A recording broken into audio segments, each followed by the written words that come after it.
क्या कभी आपने महसूस किया है कि आप पूरे दिन व्यस्त रहते हैं, लेकिन दिन के अंत में ऐसा लगता है कि कुछ खास हासिल नहीं हुआ? आप अपनी टू डू लिस्ट बनाते हैं, टाइम टेबल सेट करते हैं, प्रोडक्टिविटी एप्स डाउनलोड करते हैं, फिर भी काम अधूरा रह जाता है, मन थका हुआ रहता है और फ्रस्ट्रेशन बढ़ता जाता है। अगर ऐसा आपके साथ भी होता है तो शायद समस्या आपके समय में नहीं, बल्कि आपके दिमाग के इस्तेमाल के तरीके में है। हम बचपन से सुनते आए हैं, टाइम मैनेजमेंट सीखो तभी सफल हो पाओगे। लेकिन सच्चाई थोड़ी अलग है। दुनिया के सबसे प्रोडक्टिव लोग अपना समय नहीं, बल्कि अपने दिमाग को मैनेज करना जानते हैं।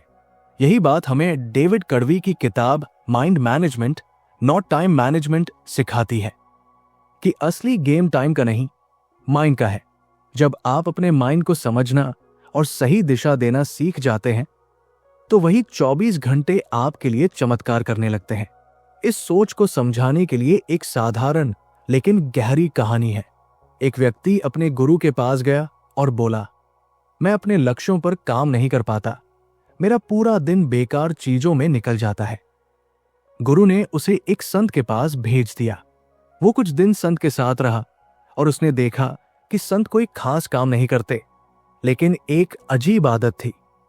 वो हर रात और हर सुबह अपने बर्तन साफ करते थे। जब उसने पूछा तो संत ने कहा, मैं बर्तन इसलिए साफ करता हूं ताकि गंदगी जमा न हो।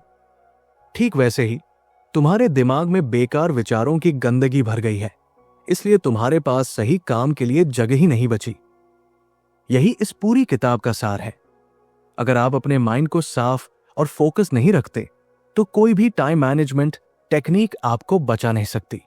असल में प्रोडक्टिविटी इस बात पर निर्भर नहीं करती कि आपके पास कितना समय है, बल्कि इस पर निर्भर करती है कि आपके पास कितनी मेंटल एनर्जी है और आप उसे कैसे इस्तेमाल करते हैं। आपने शायद ये महसूस किया होगा कि कभी कभी 1 घंटे में आप इतना काम कर लेते हैं जितना दूसरे दिन पूरे दिन में नहीं कर पाते। फर्क समय का नहीं, आपकी मेंटल स्टेट का होता है। जब आपका दिमाग फ्रेश, फोकस्ड और क्रिएटिव होता है तो काम आसान लगने लगता है। लेकिन जब वही दिमाग थका हुआ, डिस्ट्रैक्टेड या स्ट्रेस्ड होता है तो छोटे छोटे काम भी पहाड़ जैसे लगते हैं।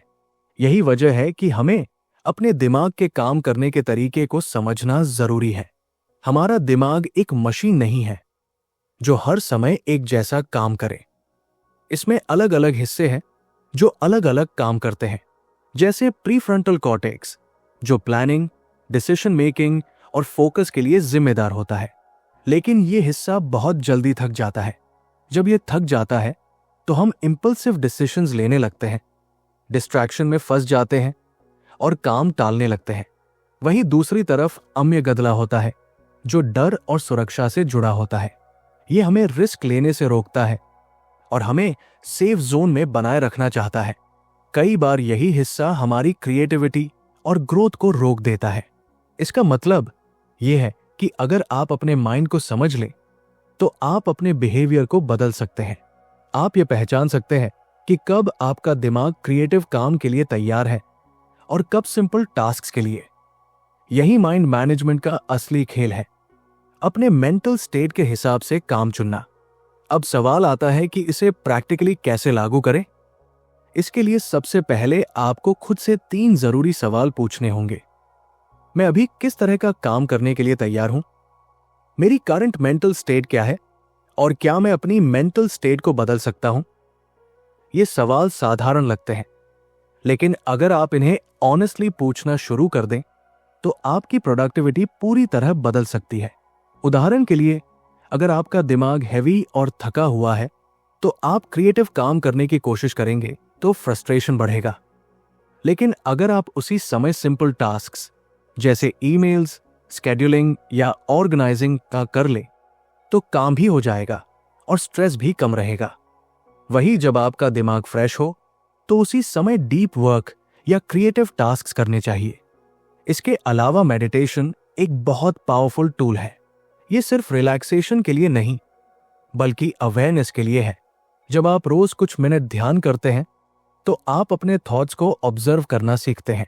इससे आप ये समझ पाते हैं कि कौन से विचार जरूरी है और कौन से बेकार।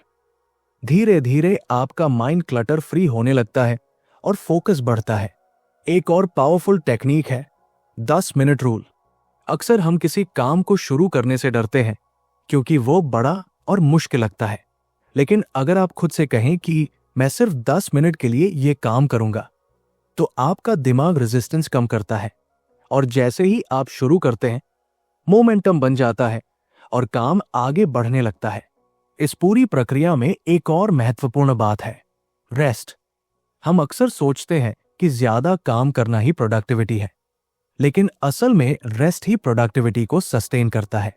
जब आप अपने दिमाग को आराम देते हैं, जैसे अच्छी नींद, एक्सरसाइज या अपने प्रिय लोगों के साथ समय बिताना, तो आपका माइंड रिचार्ज होता है। इससे आपकी थिंकिंग क्लियर होती है और डिसीजन मेकिंग बेहतर होती है। यह भी समझना जरूरी है कि प्रोक्रेस्टिनेशन सिर्फ आलस नहीं है। कई बार ये फियर, कंफ्यूजन या ओवरवेल्म का परिणाम होता है। जब काम बहुत बड़ा या अनक्लियर होता है, तो हमारा दिमाग उसे टालने लगता है। इसका समाधान है काम को छोटे छोटे हिस्सों में बांटना। जैसे पूरी किताब लिखनी है की जगह आज 500 शब्द लिखने हैं। इससे काम मैनेजेबल लगता है और प्रोग्रेस दिखने लगती है। धीरे धीरे जब आप इन टेक्निक्स को अपनाते हैं, तो आपका माइंड ट्रेन्ड होने लगता है। आप ये पहचानने लगते हैं कि आपका पीक परफॉर्मेंस टाइम कब है, किस तरह के काम आपको एनर्जी देते हैं और कौन से काम आपको ड्रेन करते हैं।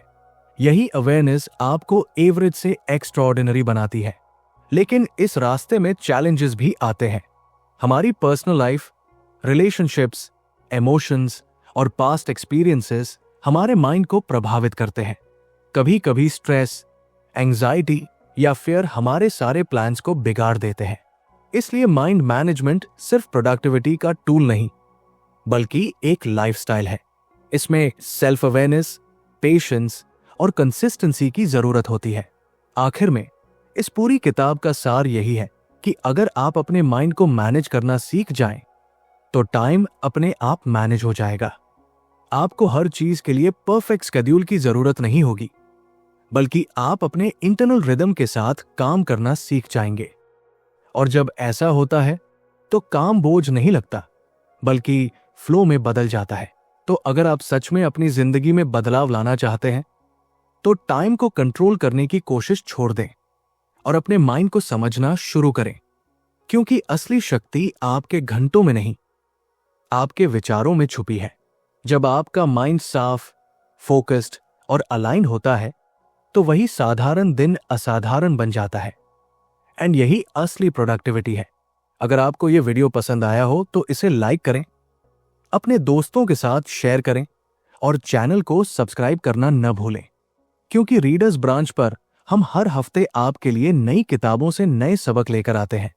अगली बार फिर मिलेंगे एक और किताब की गहराई में उतरते हुए। तब तक याद रखिए, पढ़ना सिर्फ जानकारी लेना नहीं है, बल्कि अपनी जिंदगी को बेहतर बनाने का सबसे आसान रास्ता है।